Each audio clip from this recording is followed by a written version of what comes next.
बजरंग दल वाले और विश्व हिंदू परिषद वाले जो यहाँ पर आंदोलन कर रहे हैं, इजराइल का सपोर्ट कर रहे हैं, उनको तो नरेंद्र मोदी को एक फ्लाइट देकर इजराइल भेज देना चाहिए कि जाओ इजराइल के सपोर्ट में तुम लड़ो। यहाँ पर चड्डी पहन के यहाँ पर हिंदुस्तान में नफरत मत फैलाओ। टेररिस्ट कौन है, दहशतगर्द कौन है? मुसलमानों के ऊपर में स्टंप लगता है कि दहशतगर्द है। अगर दुनिया में सबसे बड़ा कोई दहशतगर्द है तो वो है इजरायली लॉबी और इजराइल। अपने देश में मणिपुर कई महीनों से जल रहा है, महिलाओं को वहाँ पर नंगा कर कर रोड पर घुमाया जा रहा है, डेली वहाँ पर बम फट रहा है, होम मिनिस्टर का घर को जला दिया जा रहा है। लेकिन अपने देश को बचाने के बजाय दूसरे देश में इंटरफेरेंस करना इन लोगों का पुराना आदत है। अपने देश में अपने घर को तो आप संभाल नहीं पा रहे हैं और आप चले गए यहाँ से फलस्तीन और इजराइल के मैटर में बोलने के लिए। आप अटल बिहारी वाजपेयी जो यहाँ के प्रधानमंत्री थे भाजपा के, उनका पुराना इंटरव्यू देखिए। उन्होंने कहा था कि हम कभी भी इजराइल की समर्थन नहीं करते। प्रधानमंत्री जी ने हिमायत किया है, लेकिन ये गलत है।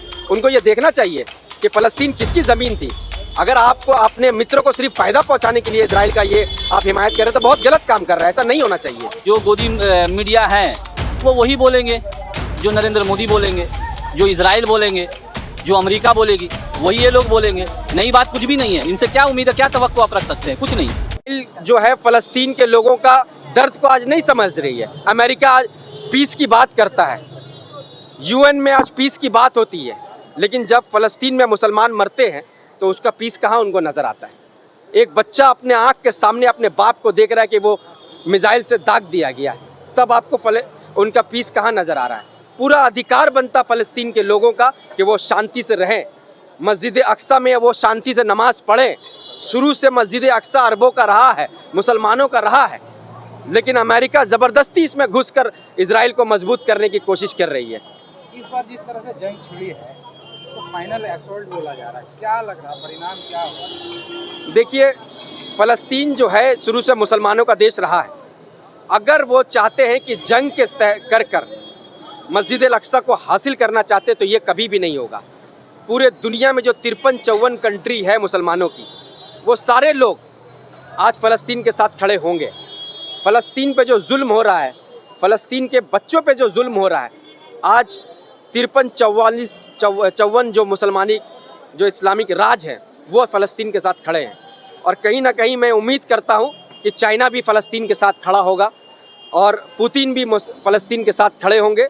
अगर मैं अमेरिका अपने आदत से बाज नहीं आता है तो जंग तो तय है कि जंग होना है, लेकिन मैं अपील करूंगा कि शांति से इस मसले को हल किया जाए, फ़लस्तीन की ज़मीन वापस से फ़लस्तीनियों को दिया जाए।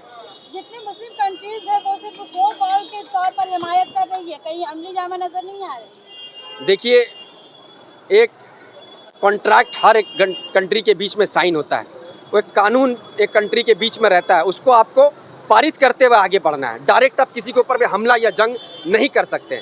वो नोटिस कर रही है, जैसे तैयब अर्दगान तुर्की वाले नोटिस कर रहे हैं, सऊदी में ने भी कहा है, ईरान ने भी कहा है।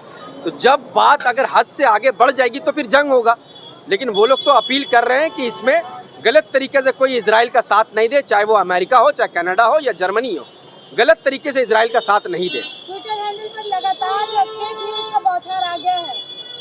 देखिए, मुसलमानों को दुश्मन करार दिया जा रहा है, मुसलमानों के तय एक प्रोपेगेंडा तैयार। ये भारतीय जनता पार्टी का प्रोपेगेंडा चलाने वाले लोग हैं जो ट्विटर पे ये फेक न्यूज़ चला रहे हैं।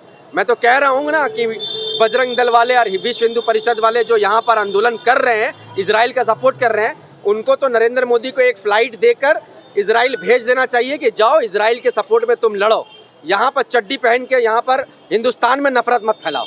उन चड्डी गैंग को फ्लाइट में डालकर इजराइल भेज दो लड़ने के लिए। मणिपुर में हो रहा है, मणिपुर नहीं जा रही, इजराइल जा रही है। अपने देश में मणिपुर कई महीनों से जल रहा है, महिलाओं को वहाँ पर नंगा कर कर रोड पर घुमाया जा रहा है, डेली वहाँ पर बम फट रहा है, होम मिनिस्टर का घर को जला दिया जा रहा है। लेकिन अपने देश को बचाने के बजाय दूसरे देश में इंटरफेरेंस करना इन लोगों का पुराना आदत है।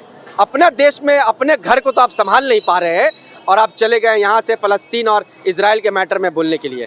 मैं हिंदुस्तान की सरकार से ये कहूँगा कि पहले तो आप मणिपुर को सुलझाइए। मणिपुर हमारा देश का एक अंग है, उसको पहले आप शांत कीजिए, तब आप दूसरी जगह शांति की बात करेंगे। आई स्टैंड विद इजराइल का जो नारा लगा रहे हैं, उनके साथ क्या करना चाहिए, उनको क्या मशवरा? उनको लिए एक तो बड़ा प्राइवेट जेट अडानी का लेना चाहिए। जो स्टैंड विद इजराइल हैं उन सबको फ्लाइट में डाल के इजराइल भेज दीजिए, इजराइल में जाकर इजराइल के लिए लड़े। यहाँ पर उनके लिए कोई जगह नहीं है। प्रधानमंत्री नरेंद्र मोदी जी ने भी हिमायत की है। देखिए, प्रधानमंत्री जी ने हिमायत किया है, लेकिन ये गलत है। उनको ये देखना चाहिए कि फ़लस्तीन किसकी ज़मीन थी। अगर आपको अपने मित्रों को सिर्फ फ़ायदा पहुंचाने के लिए इजराइल का ये आप हिमायत कर रहे हैं तो बहुत गलत काम कर रहे हैं, ऐसा नहीं होना चाहिए। जो इजराइल लॉबी है वो हमास को टेररिस्ट कहती है। मैं जो है इजराइल को टेररिस्ट कहता हूँ, दहशतगर्द करता हूँ, क्योंकि आपको आपके घर से निकाला जा रहा है। दुनिया क्यों खामोश है? इजराइल आज फ़लस्तीनी लोग क्यों हथियार उठाने पर मजबूर हुए? जिस तरह से हमास के नाम पर मुसलमानों का, बेकसूर मुसलमानों का, बच्चों का आज से नहीं 50 सालों से कत्लेआम किया जा रहा है, खून बहाया जा रहा है। टेररिस्ट कौन है? दहशतगर्द कौन है? मुसलमानों के ऊपर में स्टंप लगता है कि दहशतगर्द है। अगर दुनिया में सबसे बड़ा कोई दहशतगर्द है तो वो है इजरायली लॉबी और इजराइल। देश के प्रधानमंत्री इजराइल के साथ दे रहे हैं, ट्वीट के जरिए उन्होंने समर्थन जारी किया है। हाँ, जाहिर सी बात है कि मैं देश की प्रधानमंत्री की बात नहीं करता, मैं नरेंद्र मोदी की बात करता हूँ। नरेंद्र मोदी कहाँ से आते हैं? आरएसएस से। मैं बहुत ही मजबूती से ये बात रख रहा हूँ और आप चलाएंगे इसको। यहूदी पूरे दुनिया में उसका यहूदी जो लॉबी है उसका काम ही है मुसलमानों को नुकसान पहुँचाना। इजराइल का काम ही है मुसलमानों को नुकसान पहुँचाना। लेकिन क्योंकि उनकी इतनी आबादी नहीं है, इतने सहूलत उनके पास नहीं है कि वो जो है हिंदुस्तान में मुसलमानों के खिलाफ साजिश करें, तो वो किससे करवा रहे? आरएसएस से। मोदी कहाँ से आते हैं? आरएसएस से। तो आप कड़ी को कड़ी एक दूसरे से मिला लीजिए। हमारे देश की जो मेन मीडिया है इजराइल पे जिस तरह से वहाँ के न्यूज़ को दिखा रही है, मगर मणिपुर में वो खामोश है। जाहिर सी बात है, मैंने कहा कि जो गोदी मीडिया हैं वो वही बोलेंगे जो नरेंद्र मोदी बोलेंगे, जो इजराइल बोलेंगे, जो अमेरिका बोलेगी, वही ये लोग बोलेंगे। नई बात कुछ भी नहीं है। इनसे क्या उम्मीद है, क्या तवक्को आप रख सकते हैं? कुछ नहीं।